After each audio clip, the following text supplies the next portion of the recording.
Alrighty, so we're back with a part 2 of my summons. Officially, I got the last ticket that I needed for this today. So yeah, we're going to be doing the second half of the banner. Like I said in the first one, I'm pretty much only looking for Ragnarok Diane's would be really nice, Matrona's would be really nice, and I think that's pretty much it. I needed the Halloween Diane, but I actually pulled her in the first half, so if you didn't see that, feel free to go check it out. But let's hop into these, because I actually had really good luck in the first video. I was actually pleasantly surprised, but I'm not going to expect anything out of the second half. I'm gonna blame the luck that I had in that first video on why I ended up summoning on the Elaine banner and getting absolutely shafted as far as not being able to pull the character that I wanted. But then again, I can't really say that. That's me huffing copium because I, was chasing an unfeatured character. Definitely not a good idea in the first place, so definitely my fault.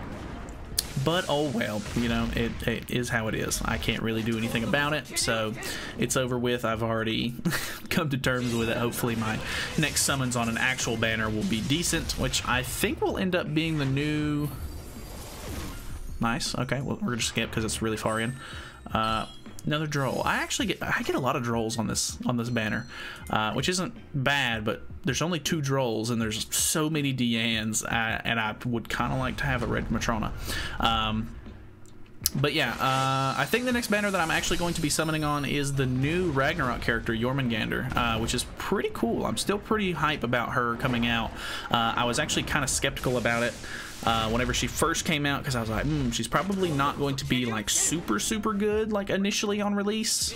She might be kind of like Magelda, where she's not good until she gets her holy relic or whatever, or she is good but she's not as good until she gets her holy relic.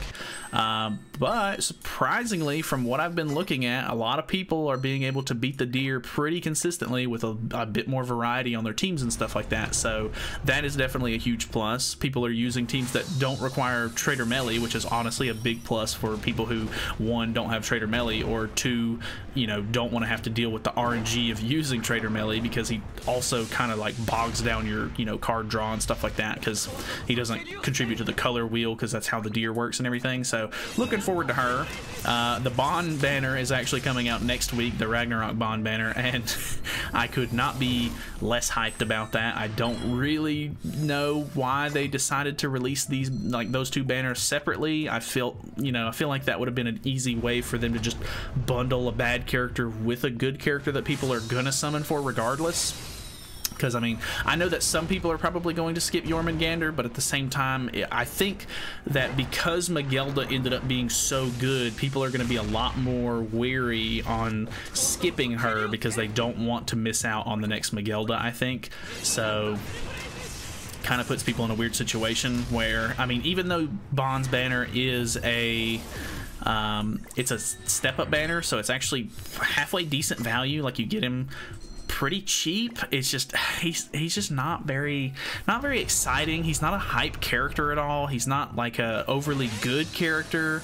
They do buff brawler bonds because of the the new character coming out, but even then, it's just, I don't know, man. It's just bad. Like, it's just not cool. It's not really all that good. He's just kind of like a backline character, and I don't know. I could not be less hyped about Bond, which is kind of unfortunate, which is also another weird thing, because they've been really good ever since a lot of the stuff was happening, with Global way back, where people were complaining about banner rush and everything. They have not been, or they've not released like a banner back to back, like week after week, for a long time. So I was really surprised to see that they actually released 2 Ragnarok banners, back to back like that, one week after another.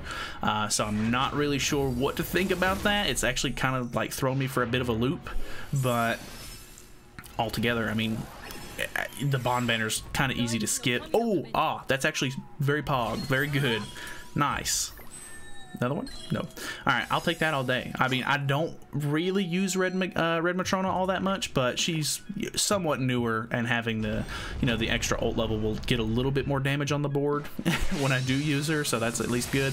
But yeah, I don't know what to think. I don't know what the deal with those banners are. There's also been a little bit more leaks on Slime Collab lately, and I know that that happens pretty much every couple of weeks at this point, but the thing that got leaked this time was the actual like login screen thing, like the pre-login like event like graphics and stuff, which is pretty exciting.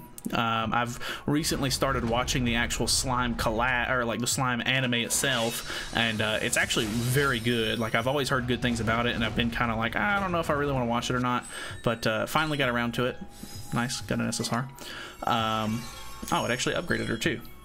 Sweet, easy materials. So yeah, now that I've got her, or now that I've been watching the show, it really makes me want to invest into my slime characters, and I've kind of been grinding out a little bit and trying to upgrade them here and there, but it's gonna take so many Super Awakening coins to actually get them like usable for when the collab drops. And I know that if it's anything like the KOF collab, they'll end up releasing, you know, holy relics with the characters that'll revamp them, maybe make them a little bit better. But man, the Slime collab was the original, like, very first collab that they ever did, and the characters are so bad. Like, looking over their passives, it's like those really weird, like, Holy Knight. Oh, nice. Holy Knight pass, or yeah, aren't they the Holy Knights? Holy Knight passives, where like it's stuff like gain 8% crit chance or crit damage or something like that, depending on how many ultimate move gauges you have full. And then if you fill the ultimate gauge completely, you get an additional 50% or something. Like, it's really like weird stuff that's not really all that good. So I do really want to mess with those characters a little bit more, but I don't really have the resources for them. I think I'm just gonna wait until the collab actually does come out before I invest in any specific one, because whatever the Holy Relic ends up doing is going to make or break the unit and actually make them worth investing into. So I don't know, I'll just have to wait on that. But I've been very chatty in this. Hopefully the summons, I mean the summons were okay. They weren't too bad, but I don't know.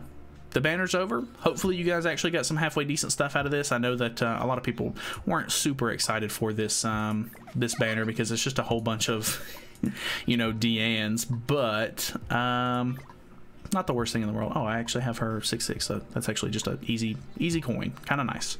I don't think I'm gonna feed this coin to her. I just don't think it's worth it. Not gonna do it.